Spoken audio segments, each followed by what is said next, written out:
So intro, okay? Here we go. They told me I got to do an intro because apparently haven't been doing that, so I got to do that. So is there like a song? We can sing if you want. No. You sound like you had like a really good karaoke voice. 100% would not. All right. So my name is Juan. I am the owner of BetterBody Medical Massage here in St. Petersburg, Florida. And this right here is the BetterBody podcast. I made that up on the spot right there. I don't know if that's really accurate. We might run with it or not. But today we have Dr. Leo from Neuroplasticity. Plasticity. How do you say plasticity? Plasticity. Neuroplasticity. There you go. Yes. And Dr. Leo is one of the best acupuncturists in St. Petersburg, Florida. If you didn't know, now you know. Now you know. And today we're going to learn what acupuncture is, what it can do for you, and who should use it and who should avoid it, and all the good and all the bad. Maybe not all the bad, more good than bad. We'll talk about more good than bad. Anyways, Leo, dude, I sent you a text message with a couple questions that I'm gonna ask you. I'm pretty much gonna throw that out the window, bro. I'm sorry because I don't remember them myself. All good. I got the text like 5 minutes ago, so all good. Very good. So you don't even know what you're gonna say, my dude. Very good. First of all, let's begin really quickly. How did you get into acupuncture? All right. Ooh, interesting question. Yeah.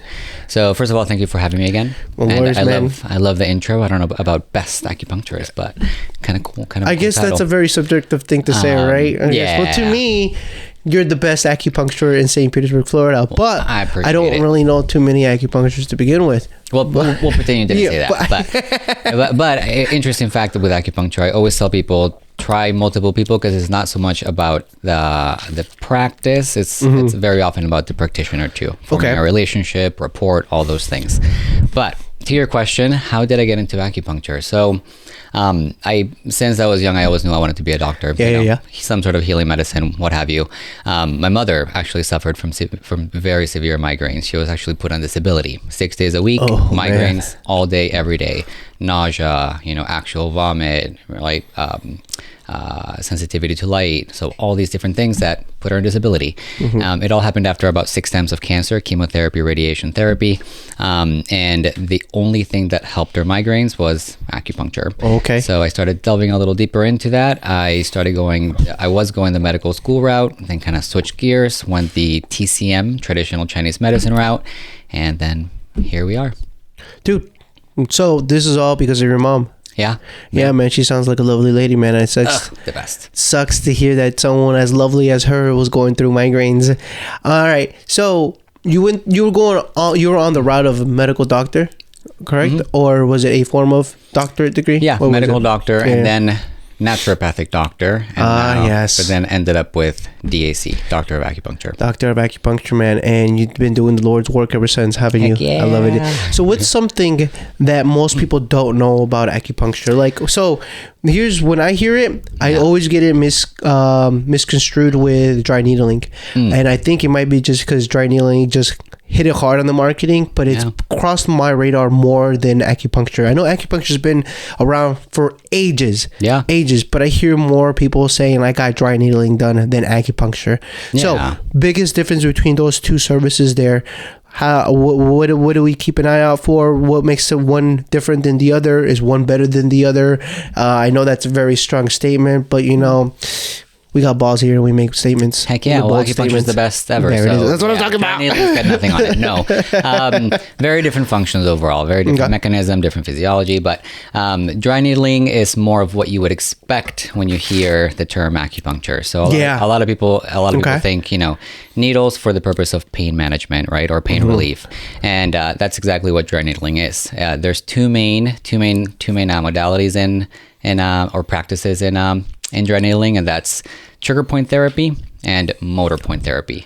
Ooh. So for trigger releases, right? So right. I know that one. I don't think I've ever heard of motor point therapy. Yeah. That is completely new. This is actually the first time I've ever heard this. Super motor cool. point therapy. Yeah. Okay.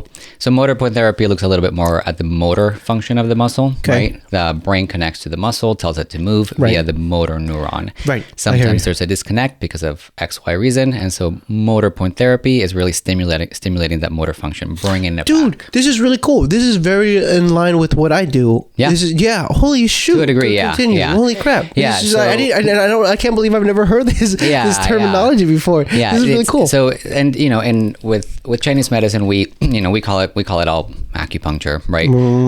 Is it just a very broad umbrella? Then, like when people think of acupuncture, it's just so broad. It's like saying I'm doing physical therapy. It's like physical therapy consists of like more than just it's the like workouts. It's like saying I'm doing medicine. So it's so it's that broad. Okay. Right? When we talk about dry needling, it's a very physical treatment. It's a very hands-on. The main role is I'm going to reduce pain or I'm going to release pain.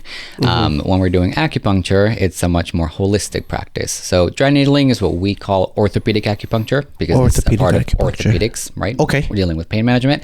But with just general acupuncture, there's, you can talk about all different styles. There's Korean, there's Japanese, there's traditional Chinese. There's so many different styles. But wow, so this is like, and they're pretty different. Are they different because of the philosophies that they have? Both. So philosophy is an approach. Yeah. Okay. Yeah. This reminds me a little bit of like this. I remember asking this question to a chiropractor, and I didn't really get a clear answer to it, but it was very similar to like, are all chiropractic adjustments the same? And they said no. Yeah. But as they were trying to explain it to me, I was like, I don't know, man. It kind of looks the same. But it really comes down to the philosophy and the individual that you're going to, right? Yeah. But then again, like my knowledge of chiropractic is very little. Hence me not being a chiropractor. Well, similar to an LMT, you're much more than the term LMT, right? That's so right. You're a manual therapist of some sort. So likewise, there's a lot of specializations within your field, and so same for chiropractic, acupuncture. Depends on what you specialize a little bit, but back to the umbrella of the whole term of acupuncture. It's a much more holistic approach. So we can treat things like internal medicine, right? Neurological conditions. So it's not just looking at pain management. So again, what we call dry needling is we just call it either orthopedic acupuncture or the Chinese term Asher acupuncture.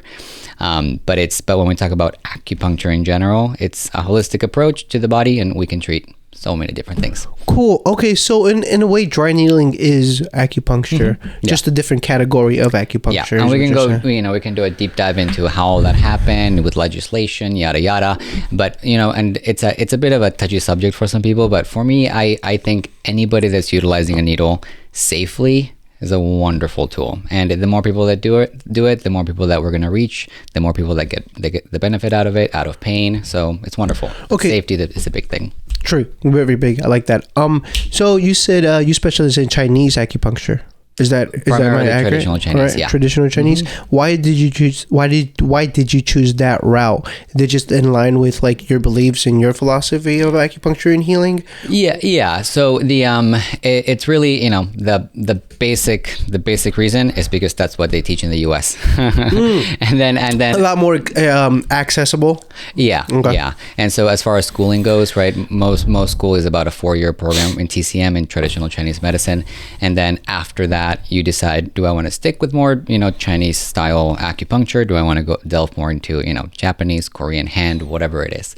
But for me, I decided to go a little bit more into my roots, which is all about nutrition, science, Yeah, we're going to get into that too. Yeah. So it just really depends, what you want to specialize in, how you want to build your craft. Now I'm a little curious if and I don't need a full deep dive on this, but like what does Korean acupuncture look like versus or what is the other country that you named? Japanese acupuncture. Yeah. Just very briefly, what is their philosophy, if to a degree, or like what is their approach to acupuncture look like? Because now I'm very curious. Yeah. So to my knowledge, Korean acupuncture is looking more at microsystems, right? Such as reflexology, right? Okay. So shoot. So if they're doing more tuina, which is what we call it's a word for a specific massage style in Chinese medicine. But if we're talking about tuina, then it's going to be more focused on reflexology on the feet. If we're doing Korean acupuncture, then it's more focused on hand acupuncture. So literally just putting tiny little needles in your hand, and your hand is a microsystem of the whole body. So literally only use the hand to treat the whole body. Oh, amazing. And then Japanese acupuncture, it's looking a little bit more, it's a much more sensitive or a much more gentle approach to acupuncture. There's less stimulation with the needle. Okay. Generally a lot more palpation, so you're feeling for different whatever you're trying to diagnose or what have you. And then the needling is extremely gentle. It's just a tiny little tap and that's it. As opposed to Chinese style acupuncture, usually we want a little bit of a nerve response. Right, We right. we call it a qi, but it's just finding that nerve response, and so a little more stimulation. So really just looking more at the styles, and the sensitivity of it. That's really cool. Like I never knew that there was multiple different beliefs or philosophies to acupuncture. I swear I thought acupuncture was just like one thing on its own, but that's and they all get results, so that's what matters, is they all get results. Yeah, that's what I normally say too, when someone comes over to my office and they say like, hey, I want deep tissue massage, like, you will feel better, you could feel better, but I have a different approach here, and I completely see what you're saying, and it really comes down to like if it benefits the patient/client. If it works for them, it works for them. Exactly. But cool, man, dude, I like that a lot. So okay, going back to dry needling, just because I think there's a lot of people that know it, heard of it. Yeah. Okay, what makes their belief system a little bit different, or what the approach of dry needling, what is it different, how is it different than acupuncture in the Chinese route that you normally take? Yeah, so really, it really all just comes down to terminology. Okay, terminology. I mean, they're looking much more at actual human anatomy, physiology, and so they're looking at different structures, nerve bundles, nerve fibers, different receptors, all these different things. So it's become very, very modernized in the sense that the science is now starting to catch up with a lot of Chinese medical philosophies, but now we can explain it a little better. So different specialties such as chiropractic and physical therapy, more physical therapy than chiropractic, have gotten to fund a lot more research so they can explain exactly what the needle is doing when it hits that specific area. And so they're looking at it more from a science lens, right? The study says, right? and so which sometimes that's great, sometimes it has its disadvantages, but right. I completely agree with you. But with TCM, with traditional Chinese medicine, we're looking at why is the body having this response, but it's a much more I can't even say the word right now. Yes, that. It's a much more approach like that. Yeah. I don't think I'll be able to say the word now probably for the whole day. Fizzle off. See, don't blow your brains out, man. You got you need that brain for other things, okay? Instead of words. Who needs words anyways? Yeah. You're fine. Okay, cool. I like that as well. So with Chinese, if I remember correctly, with Chinese acupuncture, you don't just do needling, right? It's much more than just needles, correct? Yeah. What other things do you look at if you had a patient come in, or a client? I don't know what you call them, patients or clients? Patients, yeah. Okay, when you get a patient to come in with an issue, how do you assess them, evaluate them? I know it really depends on the problem that they're bringing at hand, but let's just say what's the most common thing you see at your office? Ooh, well, I specialize in digestion, so I see a lot of, gut health. Cool. So from the get-go, you kind of have an idea that someone's coming in for some gut stuff, right? And this is what I was going to lean into as well, like how important the gut is to the overall body. Yesterday at our networking event, you mentioned that what's it called? You said that the gut, it's its own brain or something along the lines of that. Is that accurate, or what did you say exactly? So they call your gut the second brain. The second brain, that's what it is. Some research is starting to say that it might be your first brain, right? Which is one I believe, but yeah, I mean, I specifically primarily see a lot of gut conditions, but I also see a lot of chronic pain, right? Chronic conditions such as autoimmune conditions, lupus, rheumatoid arthritis, what have you. But when it comes to gut health, there's something called and if you want to stop me and go into another topic, let me know. But there's something called the gut-brain axis, right? That's the most popular one that we talk about, that science the talks gut about. brain axis. Yeah, and so it's a literal network that connects the nervous system to your gut. But it doesn't just stop there. You also have other axes, other networks. You have the gut heart axis, the gut kidney axis, the gut prostate axis, what have you. And so the reason why so many different tons, connections. everything's connected to this brain, just like everything's connected to this brain, right? Right.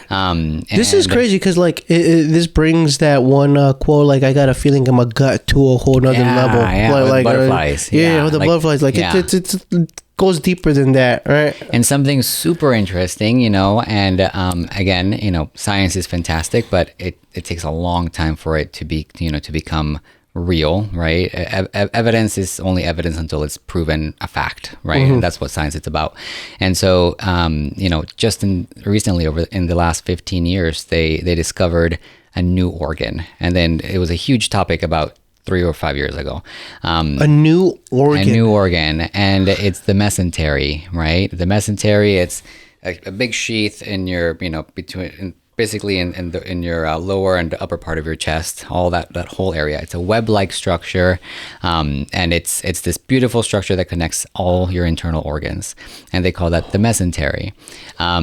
New organ, right? New organ. But in Chinese medicine, we have a name for it. It's one of our organs. We call it the sanjiao, or the triple burner, and we've had it in our philosophy for 3,000-4,000 years. And it connects all the organs, you said? Correct. In a way like they communicate to one another kind of thing? Very important when it comes to metabolic function, right? Metabolic meaning everything liver down. So we're talking some stomach, some liver, gallbladder, everything right over here. And so when we talk about metabolic disorders, right? Diabetes, hypertension, high cholesterol, when we talk about that specific organ having a role in everything, it's really because it's all connected to the gut. And that's crazy. Yeah, no, in my personal practice, I have so much fun because the gut affects everything. So when I think of your services, I automatically think of you as the gut guy. Like anything gut related, I think of you instantly. I'm like, if they're saying they're like, they have diarrhea for the past month, I'm like, you got to go see Dr. Leo. Right. Like, hey, something's going on with your gut. Yeah. Anything gut related, I think of you, and that's when I start pulling your name out, and I'm like, hey, you got to go see this guy. Yeah.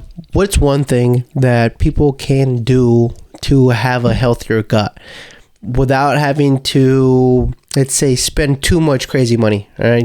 Apparently people don't want to spend money on their health a lot of the time. So let's just give them something for free they can do at home here. Oh my gosh, you can do so many things. There's literally so many things. I'll try to state you just 3. But beautiful. Love it. But one thing you can do is focus on the vagus nerve, right? The vagus nerve is this very fancy thing that is getting a lot of traction over the last couple of years. It controls your parasympathetic versus sympathetic, rest and digest versus I'm dying. And the vagus nerve travels directly down the midline, right? So it impacts everything to do with digestion.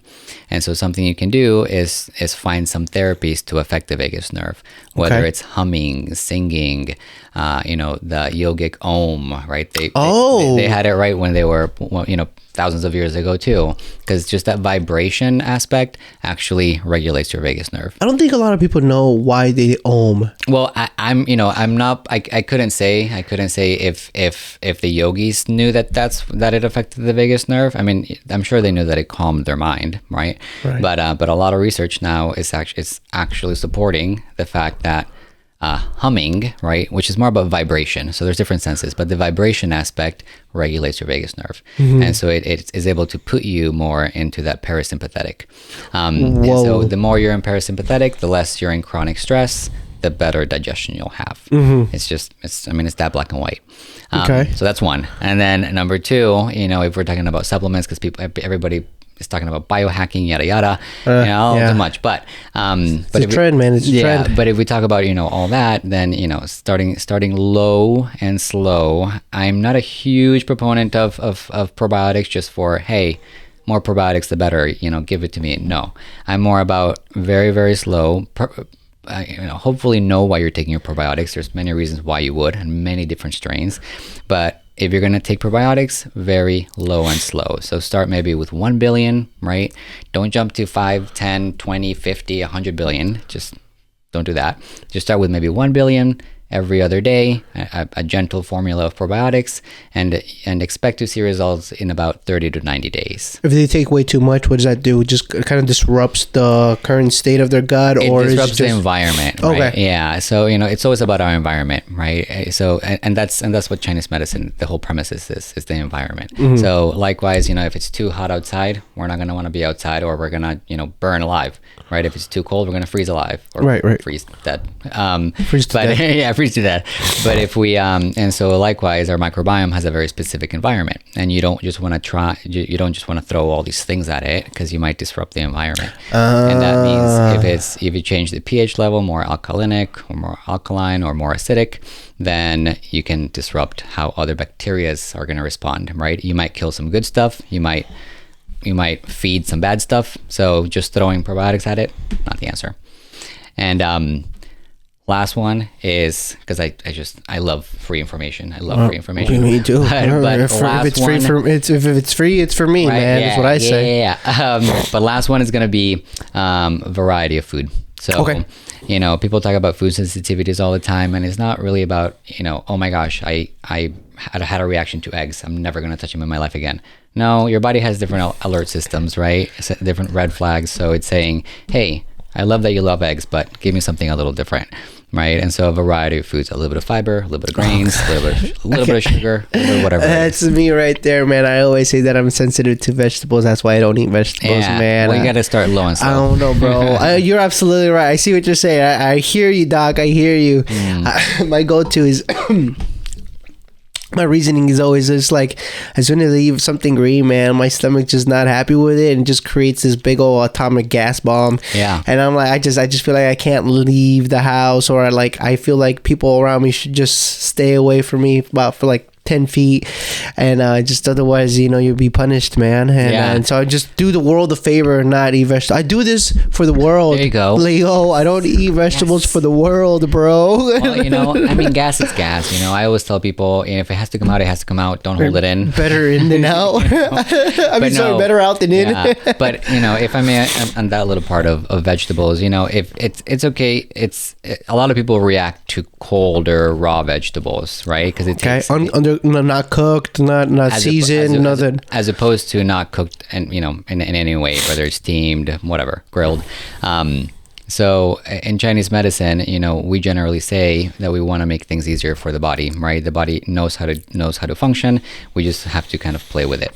So instead of giving it all this raw, hard to digest foods, right? In Chinese medicine, the spleen and the stomach are in charge of digestion, but they also like a specific environment. They like a warm environment. Oh, okay. So if you throw all this ice water to it, if you throw all this raw foods to it, then it's gonna have a lot more of a hard time. And if you can't digest it, it's gonna ferment, rot in your stomach or in your intestines, and then we have a lot of gas. Okay, question for you. You said cold water, right? No bueno for your health. In general, we're not huge proponents of it, but it's about the environment. If it's scorching hot outside, put a little bit of ice in your water. What's so crazy? And the only reason I asked is because, I think, who was it? I saw. Was it Mike Tyson? He said, and I know what Mike Tyson, whatever comes out of his mouth probably should be questioned a little bit. Yeah. I'm not saying he's not knowledgeable, but it's like, really, Mike Tyson said it kind of thing. But he said that cold water actually makes you fat or something like that. And I was like, I don't know if that's accurate. But I looked into it, and it turned out that it wasn't that it made you fat, but it just wasn't ideal for our bodies. Yeah. And when I read that, I was like, I kind of believe this because I prefer room temperature water, even if it's cold. Even if it's hot outside, I prefer room temp. Like, something about cold water, I just feel not settled well. It's weird. I never put two and two together. But when you said that, I'm just like, does cold water actually play a bigger role in just general health? Yeah, that's crazy. For some people, we already have so much going on, stress, kids, whatever it is. We have so much going on that the last thing that affecting our digestion and affecting our overall system, that the last thing we want to do is slow it down a little bit more, right? And so if we give it something harder to break down, whether it's ice, whether it's raw vegetables, then it's not going to be great. That's a really good insight. You also mentioned not too long ago that stress can play a role in your gut. How does that even connect? Is it like, I'm trying to think of like a correlation between stress and your gut. So like, are you releasing too much cortisol and it kind of disrupts the function of your gut? That's the first thing that comes to my mind, but I could be wrong. No, you're completely right. Sweet. And, it's not so much about just stress, right? Okay. Acute stress, short term, is fantastic. It gets you out of bed, it gets you motivated, gets you doing things. You call that eustress, no?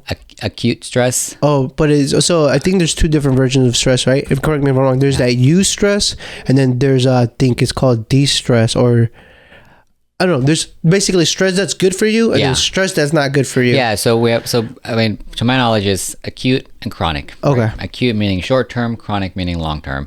And so if you have acute stress, which is again great for you because it gets you motivated to do things, pay bills, whatever it is. But chronic stress, that's where we start talking about the vagus nerve again, because that's the main thing. The vagus nerve main function is to regulate the body, right? To keep it in homeostasis. Right. And so when we talk about chronic stress, right, we talk about habits, because so many of us are just habitually, work. We go to college, we get out of college, we have to make money, we have kids, then we have all these different distractions, but we have to make money to live. And so you just get stuck in this chain of stress, right? Always thinking about, how am I going to do this next thing? How am I going to plan for this meeting? What am I going to eat for breakfast, for dinner, whatever it is. And so all that non state of relaxation where we can just be calm and be, it turns into a habit of more, and that chronically stressed state is what starts to give us a lot of dysfunction. And so in Chinese medicine, we talk about the liver, right? And a prime example is a business owner, right? A business owner, again, you build your business, you have kids, maybe you have a divorce, but you got to keep going. And then all of a sudden you're 50s, 60s, or 70s, and you see all these metabolic dysfunctions, right? Again, diabetes, hypertension, whatever it is. And in Chinese medicine, it makes perfect sense. Why? Because your liver is in charge. I'm not going to get too deep, but your liver is in charge of the primary emotions of stress, anxiety, and anger. Okay. And so if we're chronically in that state, then eventually it's going to create a dysfunction of that organ. So for those emotions, it's going to be the liver. And so it's only a matter of time that we start seeing going from an emotional reaction to a physiological reaction, such as creating all this dysfunction. Again, all the metabolic dysfunctions, diabetes, whatever it is. But so in Chinese medicine, it makes perfect sense, right? If you're chronically stressed, you create friction, right? Because you're just in a state of contraction. You create friction. That friction creates heat. That heat is what we call inflammation. And inflammation is just a fancy term for oxidative stress, and that's what actually damages your organs. So how do we get out of that? We have to actually stop, rest, and then go from there. Okay, cool. You mentioned inflammation. What are your general thoughts just in inflammation? And I only ask this question just because I have a lot of people who come across a lot of people who come to me and they're like, yeah, I'm just inflamed. Where I come from, I essentially basically try to ignite an inflammatory response in the areas that are giving them discomfort. So if their shoulder has been bummy and just not been functioning like it should, I'm like, okay, we are going to ignite an inflammatory response there so your body can start healing on its own. I just feel like inflammation has gotten a really bad rep over the past few years. It's not a bad thing. It's needed. It's part of the healing process. And if you stop inflammation, you're stopping the healing process. And that's where I come from in terms of believing in what inflammation is good for. Yeah. But I also understand if inflammation stays there for way too long, it creates problems, right? I just wanted to speak, if you could just speak on inflammation. What do you think about it? Is it bad that people are always trying to get rid of their inflammation, or people should try to minimize as much as inflammation as they possibly can? Yeah, so I see inflammation more as a root cause, right? Okay. And then everything else is the symptom. Okay. And so I think sometimes we confuse the symptom versus the root cause. So if I'm saying, oh, I feel this inflammation. Oh, you're so right. I like how you worded that. Yeah, then it's less about oh, I actually feel inflammation, right? What you're feeling is a symptom, and it's probably going to be water retention, pain, right? Discomfort, stiffness, whatever it is. But I think inflammation, I agree. Inflammation is great. Again, acute, short term. Right. If you have long term chronic inflammation, then that's where we start to see a lot of dysfunction. And do you take? So how does acupuncture take care of, or I wouldn't say take care of, but how does it handle inflammation in the body? So good. Yeah.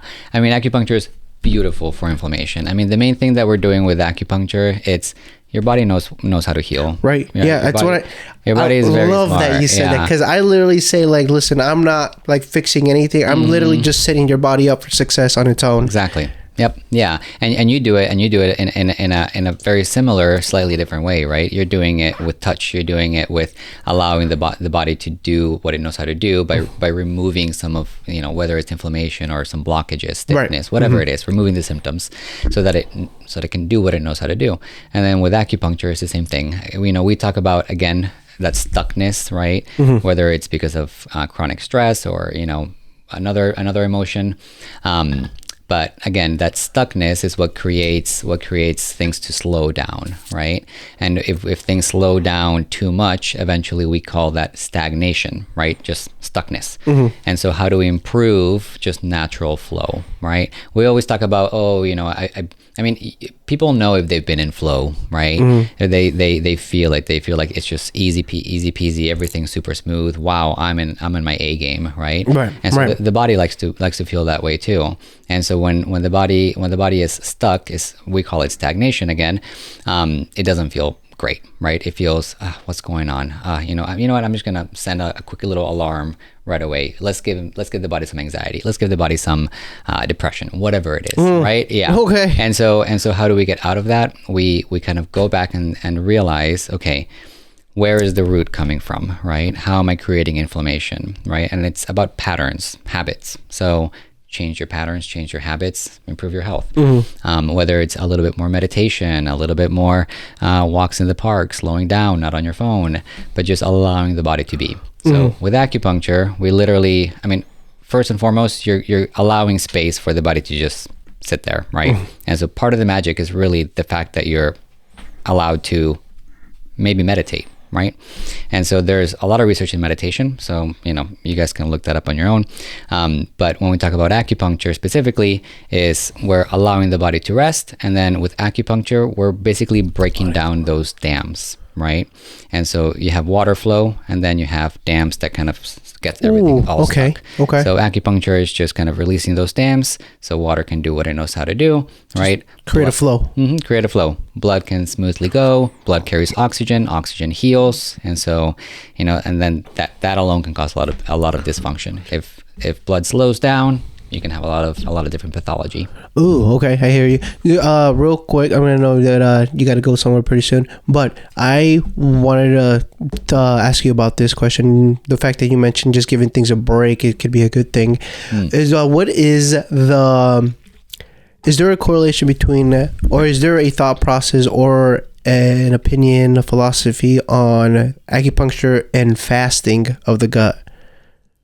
Yeah, so in Chinese medicine, we do not believe that fasting is a wonderful thing. Okay, yeah. This is intriguing. So, okay. Yeah, so All right. So for us, we look at food as medicine. Like a lot of philosophies do. But we need protein and we need calories, right? And we need it for energy. We need it for sustained function. And so if we're taking that away from the body, then that's the body's not going to function as great as it could.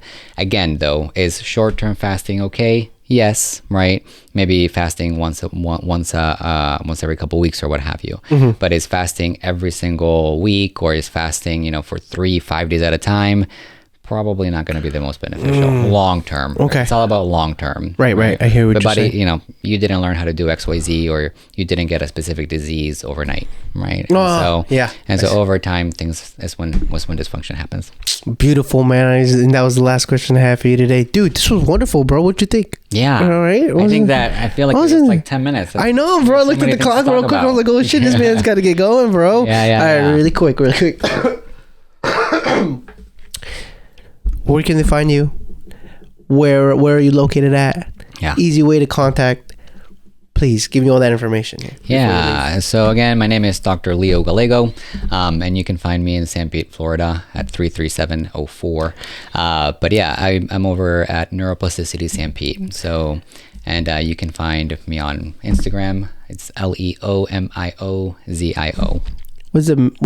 Leo Miozio. What's Leo Miozio mean? You know, that's a good question. It just always had a nice tone to it ever since I was like 6 years old. All right, it's true, man, boy. I had a real quick. I did a real quick 1-to-1 with an MD, private MD, not too long ago, and she's really big on the gut stuff too. I'm like, oh, I want to connect you with my friend Dr. Leo, and she's like Dr. Leo, and I'm like, yeah, acupuncturist. And she's like, what's his last name? I was like, Leo. That's why I'm like, wait a minute, let me just say my last name so it's out there. I was like, I don't know. I think it's Leo. She's like, well, what's his first name? I was like, Leo. Leo. Yeah. Really cool, man. Appreciate you again, dude. I think this was a pretty cool 1-to-1.